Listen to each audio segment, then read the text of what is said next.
Praise God. ഇന്ന് സാറയെ കുറിച്ച് നമുക്ക് ഡീറ്റെയിൽസ് ആയിട്ട് നമുക്കൊന്ന് ആഴത്തിലേക്ക് ഇറങ്ങി പഠിക്കാം. സാറ അബ്രഹാമിന്റെ ഭാര്യയായിരുന്നു, അബ്രഹാമിന്റെ വൈഫ് ആയിരുന്നു. സാറ അബ്രഹാമിന് കീഴ്പ്പെട്ടിരുന്നു.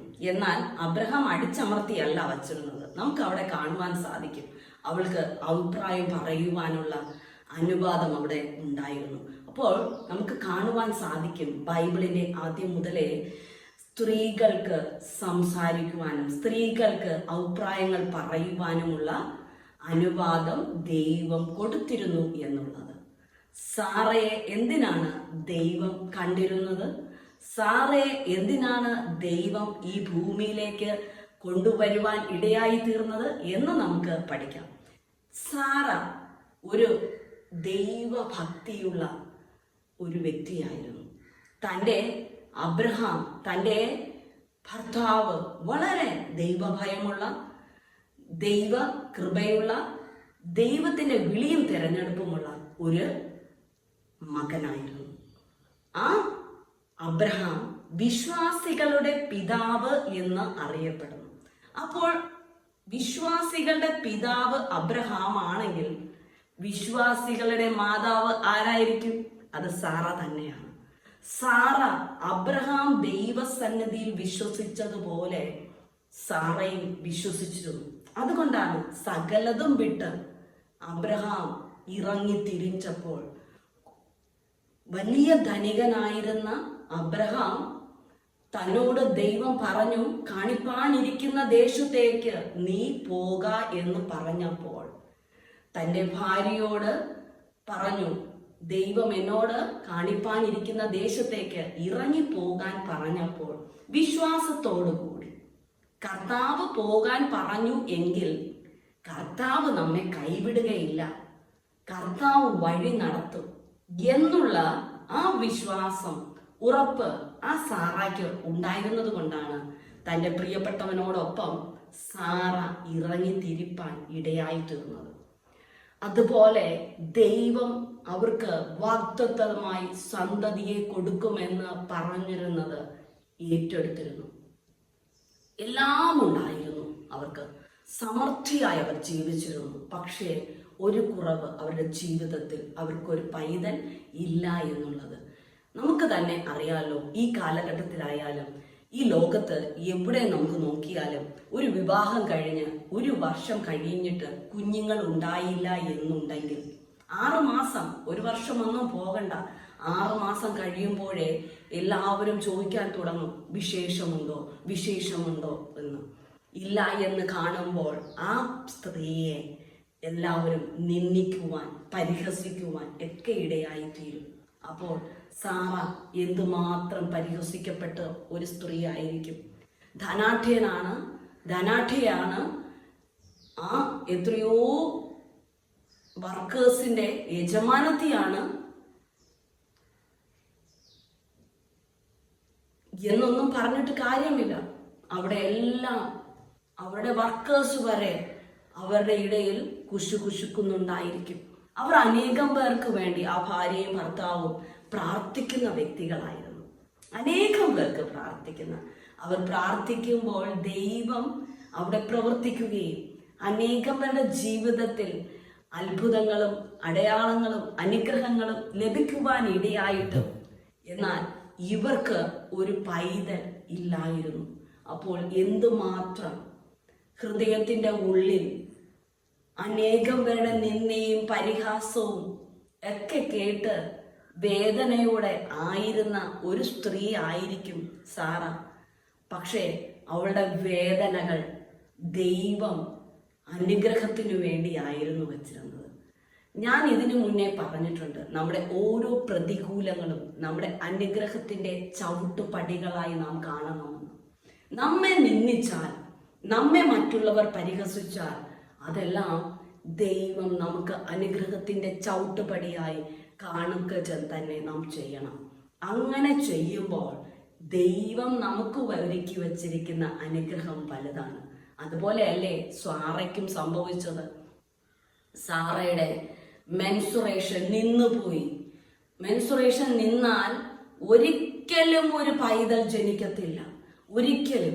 അത് മാത്രവുമല്ല, ഒരു 60-70 വയസ്സ് കഴിയുമ്പോൾ, 60 പോണ്ട, ഒരു 40 വയസ്സ് കഴിയുമ്പോൾ തന്നെ തന്റെ യൂട്രസ് ഒരു കുഞ്ഞിനെ കൺസീവ് ചെയ്യുവാനുള്ള കഴിവ് നഷ്ടപ്പെട്ടുകൊണ്ടിരിക്കും. അങ്ങനെ ആയിത്തീർന്ന അവസ്ഥയിലാണ് സാറ. ഇനി ഒരിക്കലും ലഭിക്കില്ല എന്ന് വേണമെങ്കിൽ പറയാം, പക്ഷെ വാഗ്ദത്തത്തെ അവർ മുറുകെ പിടിച്ചിരുന്നു. കർത്താവ് പറഞ്ഞു, നിനക്ക് ആകാശത്തിലെ നക്ഷത്രങ്ങൾ പോലെയും സമുദ്രത്തിലെ മണൽത്തരികൾ പോലെയും കുഞ്ഞുങ്ങളെ തരുമെന്ന്, തലമുറകളെ തരുമെന്ന്. ആ വാഗ്ദത്തത്തെ അബ്രഹാമും സാറയും മുറുകെ പിടിച്ചിരുന്നു. അങ്ങനെ ഇരിക്കുമ്പോഴാണ് തൻ്റെ 89 വയസ്സിൽ ദൂതന്മാർ, അവിടെ യഹോവയും ദൂതന്മാരും അവിടെ ഭവനത്തിന്റെ അരികിലൂടെ കടന്നുപോയത്. ആ സമയം അബ്രഹാം വളരെ അതിഥി പ്രിയനായിരുന്നു. അബ്രഹാം അതിഥി പ്രിയനായിരിക്കുന്നത് പോലെ തൻ്റെ സാറയും അതിഥി പ്രിയയായിരുന്നു. ആര് കടന്നു വന്നാലും അവർക്ക് ഭക്ഷണം ഉണ്ടാക്കി കൊടുക്കുവാനും അവരെ സൽക്കരിക്കുവാനും ഒക്കെ വലിയ ഇഷ്ടമുള്ളവരായിരുന്നു. ദൈവമക്കളായ നാം അങ്ങനെ ആയിരിക്കണം.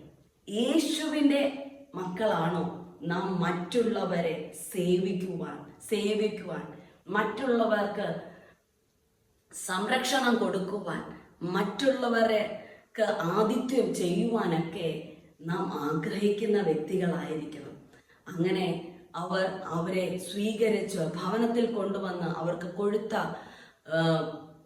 പശുക്കിടാവിനെയും അതുപോലെ തന്നെ അപ്പവും ഒക്കെ ഉണ്ടാക്കി കൊടുത്തപ്പോൾ അവർ അബ്രഹാമിനോട് പറയുവാനിടയായി, നിനക്ക് അടുത്ത വർഷം നിന്റെ ഭാര്യയായ സാറയിലൂടെ ഒരു മകനെ ലഭിക്കുമെന്ന്. സാറ അകത്ത് നിന്ന് ചിരിച്ചു. കാര്യം വേറെ ഒന്നുമല്ല, മെൻസുറേഷൻ നിന്നുപോയി, തന്റെ യൂട്രസ് വീക്കായി. അപ്പൊ എങ്ങനെയാ സംഭവിക്കുന്നത്? അപ്പൊ ഒന്ന് വിശ്വാസത്തിൽ ചെറുതായിട്ട് ചഞ്ചരിച്ചു. പക്ഷേ അസാധ്യങ്ങളെ സാധ്യമാക്കുന്ന കർത്താവാണ് അവരോട് പറഞ്ഞത്. എപ്പോഴും കർത്താവ് പ്രവർത്തിക്കുന്നത് മനുഷ്യന് അസാധ്യമായി നിൽക്കുന്ന സമയത്താണ് കർത്താവ് പ്രവർത്തിക്കുവാൻ ഇടയായിത്തീരുന്നത്, ദൈവം പ്രവർത്തിക്കുവാൻ ഇടയായിത്തീരുന്നത്. സയൻസിന് ഒന്നും ചെയ്യാൻ പറ്റാത്ത സമയമാണ്. അന്ന് സയൻസ് ഒന്നും വളർന്നിട്ട് പോലുമില്ല. ഒരു മനുഷ്യന്റെ ചിന്തയിൽ ഒരിക്കലും സാധിക്കില്ല പ്രായമായി. അപ്പോഴാണ് ദൈവം പറയുന്ന, അടുത്ത വർഷം ഞങ്ങൾ ഇതുവഴി വരുമ്പോൾ നിങ്ങൾക്ക് വാഗ്ദത്ത സന്തതിയായ ഒരു മകൻ ജനിക്കുമെന്ന്. അത് നിശ്ചയമായി സംഭവിച്ചതാണ് ഇസഹാക്കിന്റെ ജനനം. അബ്രഹാമിന് 2 സന്തതി ഉണ്ടായിരുന്നു, പക്ഷെ സാറയ്ക്ക് ഒരു സന്തതിയേ ഉള്ളൂ. അതാണ് വാഗ്ദത്ത സന്തതി. ദൈവം അബ്രഹാമിനും സാറയ്ക്കുമാണ് ആ വാഗ്ദത്തത്തെ കൊടുത്തിരുന്നത്, അല്ലാതെ അബ്രഹാമിനും ഹാഗറിനും അല്ല കൊടുത്തത്. പക്ഷെ ഹാഗറിനെയും ദൈവം കണ്ടിരുന്നു. മുസ്ലിം എന്ന ജാതിയെ സൃഷ്ടിക്കുവാനായിട്ട് സാറയെ കണ്ടത് ഈ ക്രിസ്ത്യാനിറ്റിയെ കൊണ്ടുവരാനായിട്ട്, യഹൂദ വംശത്തിനെ, ഇസ്രായേലിനെ കൊണ്ടുവരുവാൻ, ഇസഹാക്കിന് ജന്മം കൊടുക്കുവാൻ ഇടയായിത്തീർന്നു.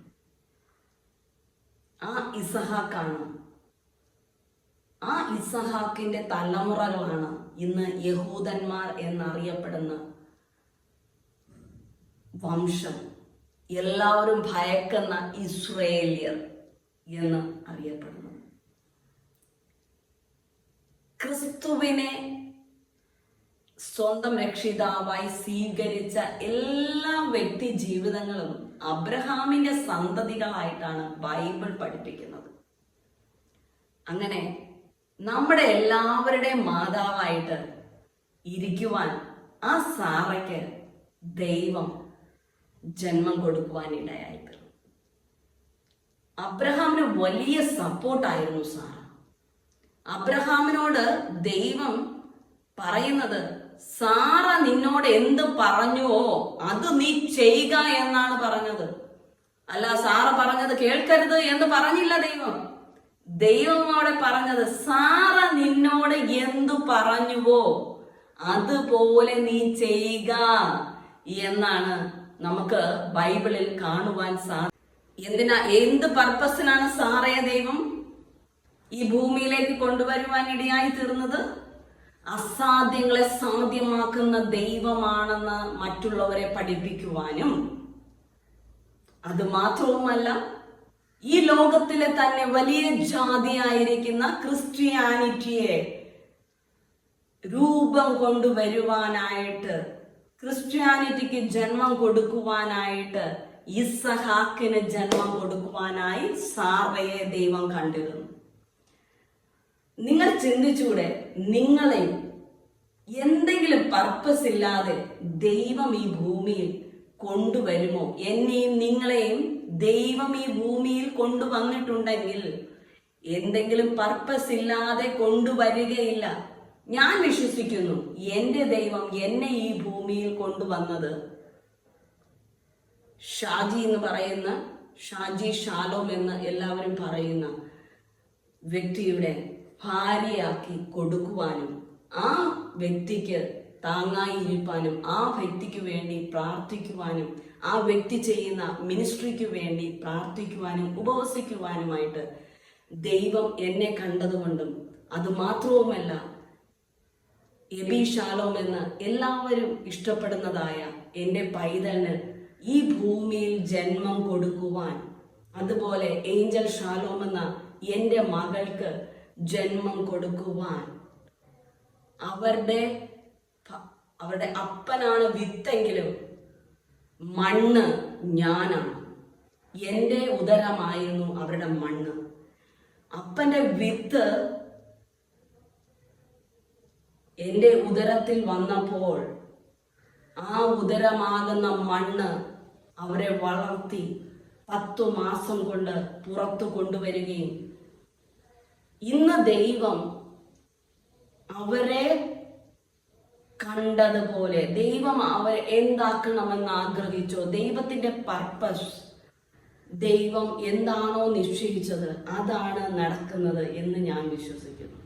അതുപോലെ ഓരോരുത്തരും നമ്മൾ ആയിരിക്കുന്ന മേഖലയിൽ എല്ലാവരും ശുശ്രൂഷകന്മാരാകണമെന്നല്ല, ഓരോരുത്തരുടെ മക്കൾക്കും ഓരോ മേഖലയിൽ, ചിലർക്ക് മേഷനായിട്ടായിരിക്കാം, ചിലർക്ക് മറ്റുള്ളവരോട് സുവിശേഷം പറയുവാനായിരിക്കാം, ചിലർക്ക് മറ്റുള്ള രോഗികളെ ശുശ്രൂഷിക്കാനായിരിക്കാം, നേഴ്സ്, ഡോക്ടർ, എഞ്ചിനീയർ എന്ന് പറയുമ്പോൾ പല രീതിയിലുള്ള എഞ്ചിനീയേഴ്സ് ഉണ്ട്. Building, architecture,